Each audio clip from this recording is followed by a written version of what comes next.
શરદી ઉધરસને જો આપ દવા વગર મટાડવા માંગતા હોય તો આપણી રસોડાની ઔષધિથી આ રીતે મટાડી શકાય એ બતાવું એના પહેલા ફટાફટ અમારી આ ચેનલ રાજ પરમારને સબસ્ક્રાઇબ કરી દો, વિડીયોને લાઈક કરી દો, વધુ લોકો સુધી શેર કરી દો। 2 ચમચી આપણે હળદરનો પાવડર લેવાનો છે, તેને ધીમા તાપે આપણે શેકવાનો છે। તેમાં અડધાની પણ અડધી ચમચી સૂંઠનો પાવડર મેળવવાનો છે। જ્યારે આ શેકાઈ જાય ત્યારે તેમાં આપણે થોડો દેશી ગોળ ઉમેરવાનો છે અને આ ઉમેરાઈ જાય ત્યાર પછી આપણે નાની નાની એની ગોળીઓ બનાવી લો।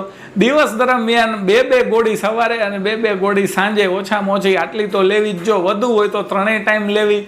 અને હા, જો ઘરમાં બાળક હોય તો આપ બાળકોને પણ આ ગોળી આપી શકો છો। આ ગોળી ચૂસવાની છે, ઉપર પાણી પીવાનું નથી।